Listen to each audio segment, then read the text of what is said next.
And that's when some man jumped him in the dark and started wrestling him clear through the night. They rolled in the dirt till daybreak, neither one giving an inch.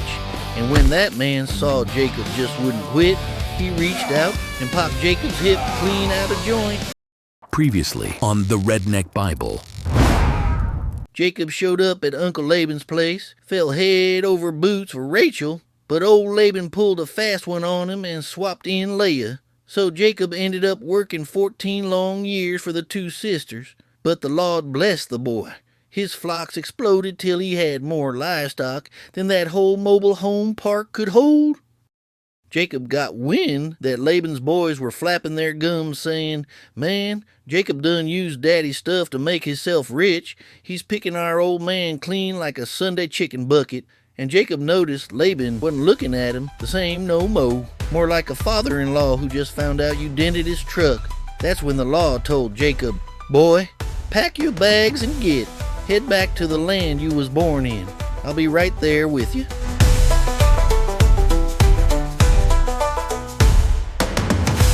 Jacob calls Rachel and Leah out to the pasture and tells them how their daddy cheated him for years, kept switching wages, and how God flipped every trick into a blessing. He also tells them about the dream where the angel told him God saw everything and it was time to leave. Rachel and Leah said, "Shoot, has Daddy treated us any better? He sold us off like yard sale furniture, spent the money, and that's that. Any riches God gave back through you? That's ours and our kids. Do what the Lord told you. We're riding with you." So Jacob loads up his wives, kids, critters, coolers, tools, and every last thing he'd earned in Paddan Aram, and he heads toward Canaan to see Isaac. While Laban was off shearing sheep, payday for that old fox, Rachel snuck in and stole her daddy's household gods. Jacob didn't say a word to nobody, but he left quieter than a church mouse wearing socks, crossed the Euphrates, heading toward the hills of Gilead. Laban chases Jacob for 7 days, but God warns him in a dream to behave. When Laban catches up, he puts on a show, accuses Jacob of stealing his gods, and searches every tent. Laban finds nothing. He goes into Rachel's tent, but she'd hid the idols inside a camel saddle cushion and was sitting on it like a mama hen. She tells him, "Sorry, Daddy, I can't stand up right now. You know, woman stuff." Now, if Rachel had been British, she'd have looked her daddy dead in the eye and said, "Sorry, Daddy, I can't get up from this bloody chair." Jacob finally unloads, reminding him how he worked 20 years, paid for losses, barely slept, and how God himself judged the situation. Laban backs down, suggests a covenant, and they stack stones as a witness. Next morning, Laban kisses the family goodbye and heads home. With Laban finally in the rear-view mirror, Jacob hit the road heading home. But shoot, there was still one problem up ahead. His brother Esau, same feller who once swore he'd kill him. But before Jacob ever got that far, the Lord went ahead and reminded him, "Son, you ain't walking alone, 'cause the angels of God met him right there." Jacob looked round and said, "Ain't that something? This here's God's camp."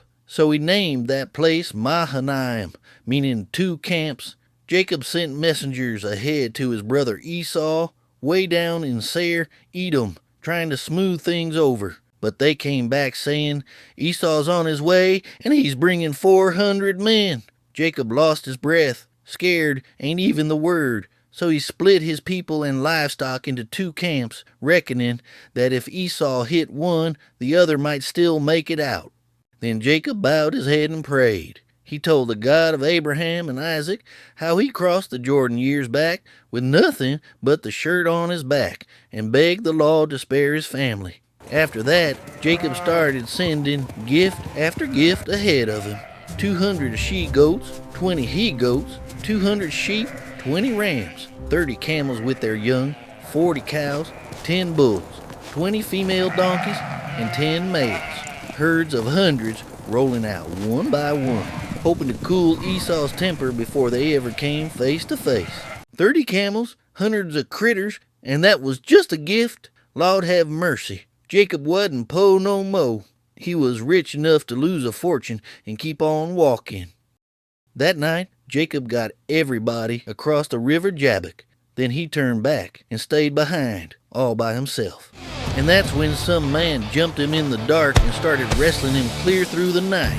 They rolled in the dirt till daybreak, neither one giving an inch.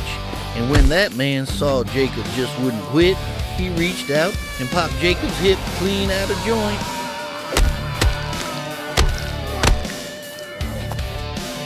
As the sun was starting to peek over the hills, the man said, "Let me go." But Jacob growled back. I ain't letting you go until you bless me. The man asked him, "What's your name?" "Jacob," he said. And the man replied, "Well, not no mo. From here on out, your name's Israel, 'cause you wrestled with God and you didn't fold." Then Jacob asked, "Well, what's your name?" But the man wouldn't say a word. He just blessed him right there and vanished. So Jacob named that place Peniel, saying, "I saw God face to face and somehow lived to tell it." And as the sun come up, Jacob limped away from there, hurt, humbled, and changed forever. Then way off in the distance, Jacob spotted Esau coming his way, 400 men marching behind him. Jacob lined up his family best he could, the 2 concubines and their young'uns up front, Leah and her kids next, and Rachel with Joseph bringing up the rear. Then Jacob stepped out ahead of them all, and as he walked toward his brother, he bowed low, once, twice, all the way down to 7 times, showing respect and humility every step of the way. But Esau didn't wait around. He broke into a run, wrapped Jacob up in a bear hug, kissed him, and both of them just lost it right there, crying like 2 brothers who'd waited 20 years too long. Esau looked past Jacob at the women and the children and said, "Who all these folks with you?" Jacob said, "These here are my children, gifts the law done blessed me with." Then the concubines stepped forward with their young'uns and bowed low. After that came Leah and her children, bowing the same, and finally Rachel stepped up with Joseph close by her side, and they bowed too. Then Esau squinted toward the road behind him and said, "And what about all them flocks and herds I ran into on the way?" Jacob answered, "That was me trying to find favor in your eyes, brother." Esau laughed and waved his hand. "Shoot, I got plenty. You keep what's yours." But Jacob shook his head. "No, sir, please take it. Seeing you smile at me like this feels like seeing God hisself. I was scared stiff coming up to you. The law's been mighty generous to me, and I got enough." Jacob kept pressing him, and finally Esau took the gifts. Then Esau said, "Well, all right then, let's get moving.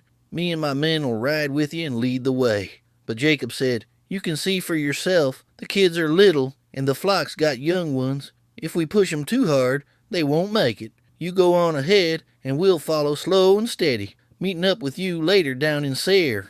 Esau thought on it and said, "Well then, leastways let me leave some of my men with you to help."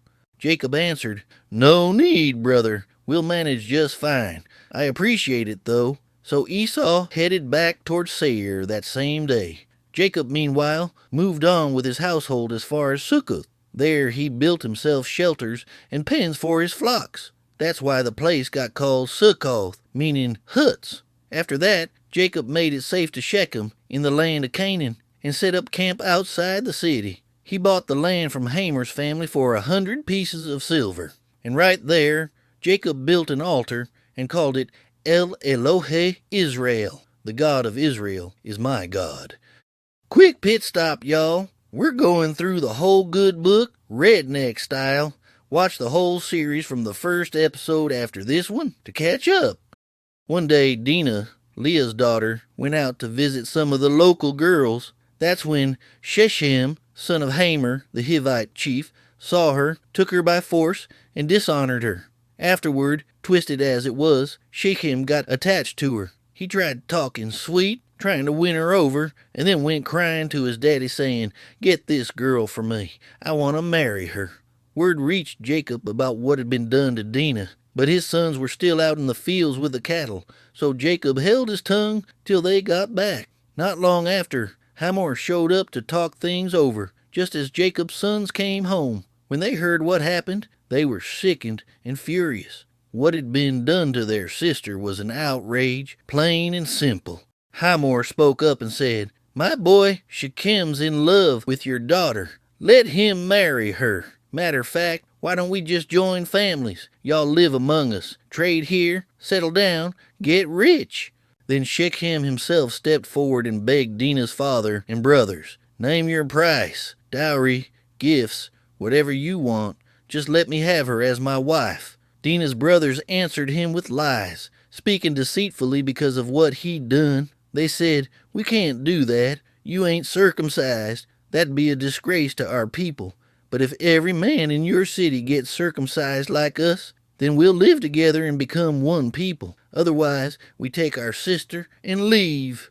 Hamor and Shechem agreed without hesitating. Shechem was eager, cared more about Dinah than common sense, so they took the idea to the city leaders and sold it like a business deal. They told the men, "These folks are friendly. The land's big enough. If we do this one thing, all their wealth and livestock will end up mixed with ours." The men agreed. Every last one of them got circumcised. But 3 days later, while the men were laid up in pain and couldn't defend themselves, two of Dinah's brothers, Simeon and Levi, took their swords, walked into the city unopposed, and killed every man there. They put Hamor and Shechem to the sword, pulled Dinah out of Shechem's house, and left.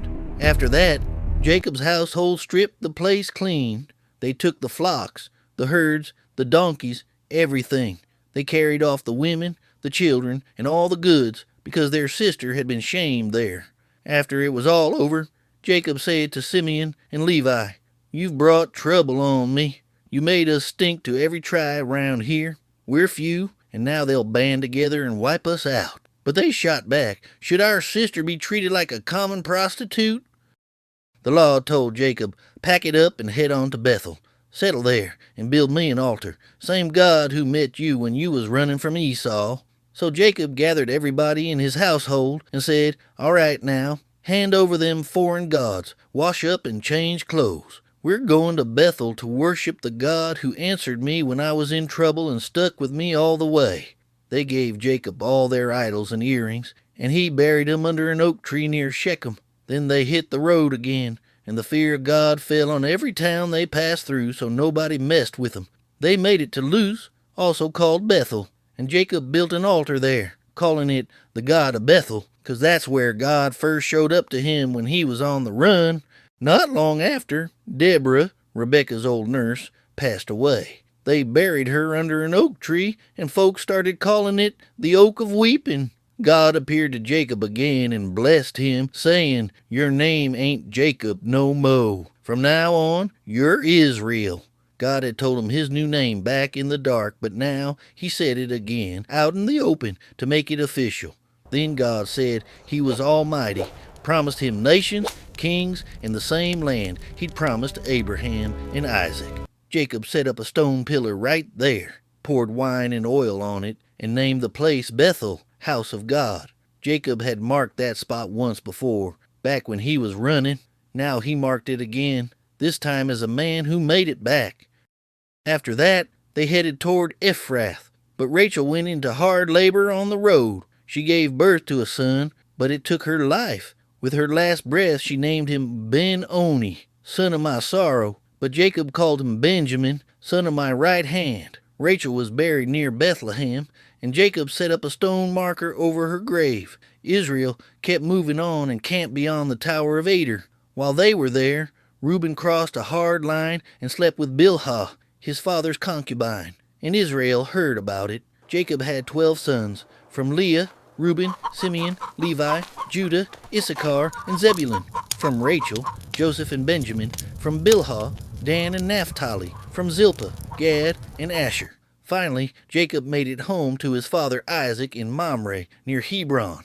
Isaac lived to be 180 years old. When he passed, Esau and Jacob buried him together. Jacob lived in the land of Canaan, right there where his daddy had lived before him. Same dirt, same ground, same old memories. Now this here's the family story of Jacob, and it ain't a calm one. Joseph was just a young buck, 17 years old, still wet behind the ears. He was out there tending the flocks with his brothers, the sons of Bilhah and Zilpah, his daddy's wives. But Joseph, bless his heart, kept carrying bad news back to his father, snitching on his brothers every time something went sideways.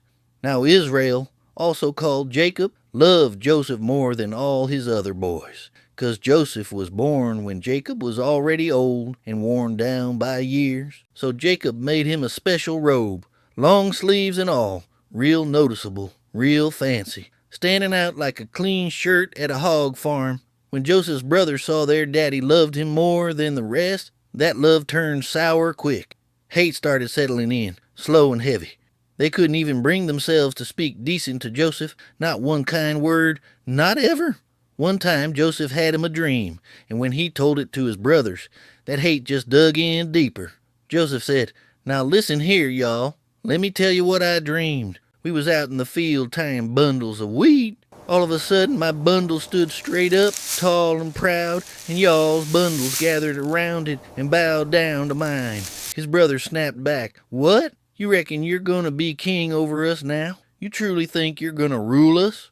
And from that moment on, their hate grew thicker, fed by them dreams and every word Joseph said. Then Joseph had another dream. Yep, another one. And he told his brothers that one too. He said, "Listen up, I had me another dream. I saw the sun, the moon, and 11 stars bowing down to me." Joseph even told his daddy about that dream. Jacob scolded him right then and there, saying, "What kind of dream is this? You really believe your ma, your brothers, and me are gonna bow down to you?" Joseph's brothers were eaten up with jealousy, gnawing on him like hunger. But his father just held it in his mind, turning it over slow, wondering what all of it might mean. One day Joseph's brothers went off to Shechem to tend their daddy's sheep. Jacob said to Joseph, "Your brothers are over in Shechem with the sheep. Go see if your brothers and the sheep are doing all right. Then come back and tell me what you find." When Joseph reached Shechem, some man found him wandering around the fields, looking lost. The man asked him, "What you looking for, son?" Joseph said, "I'm looking for my brothers. Can you tell me where they are herding the sheep?" The man said, "They done left this place. I heard 'em say they was heading toward Dothan." So Joseph set his feet toward Dothan and found his brothers there. Joseph's brothers saw him coming from a long ways off, and before he ever reached them, they started whispering and plotting. A plan took shape, dark and ugly. They said to each other, "Here comes that dreamer. Come on now, let's kill him and throw him into one of them wells. We'll tell Daddy some wild animal tore him up. Then we'll see what becomes of them dreams." But Reuben heard it all and stepped in. He aimed to save the boy. He said, "Let's not kill him. Don't spill no blood. Throw him into this well here in the desert, but don't hurt him." Reuben planned in his heart to come back later and pull Joseph out and send him home. When Joseph finally reached his brothers, they grabbed him hard and ripped off that long-sleeved robe, the one that started all the trouble. Then they threw him into the well. The well was empty, bone dry, no water in it. While Joseph sat trapped down in that hole, his brothers sat down and ate like it was any other day. When they looked up, they saw a caravan of Ishmaelites coming from Gilead, heading toward Egypt. Their camels were loaded with spices, balm, and myrrh. Judah spoke up and said, "What do we gain if we kill our brother and hide his death? Let's sell him to them Ishmaelites. That way we ain't guilty of killing our own brother. After all, he's our brother, our own flesh and blood." And the others nodded and agreed. So when the Midianite traders came by, the brothers pulled Joseph up out of the well and sold him to the Ishmaelites for 8 ounces of silver. And them Ishmaelites took Joseph down to Egypt. Reuben came back later and went to the well. When he didn't see Joseph there, his heart dropped. He tore his clothes right then and there. He ran to his brothers and cried out, "The boy ain't there. What in the world am I going to do?" Then the brothers killed a goat and dipped Joseph's long-sleeved robe in his blood.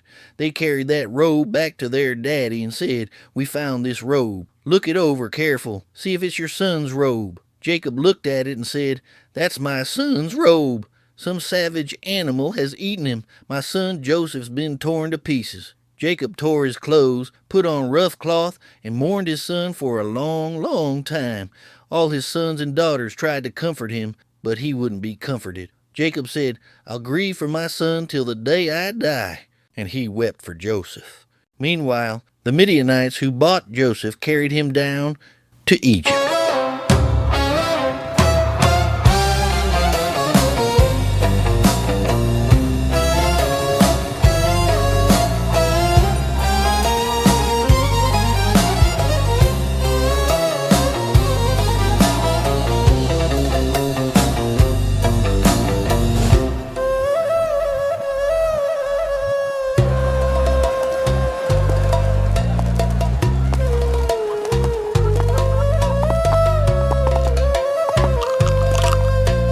Don't be a stranger.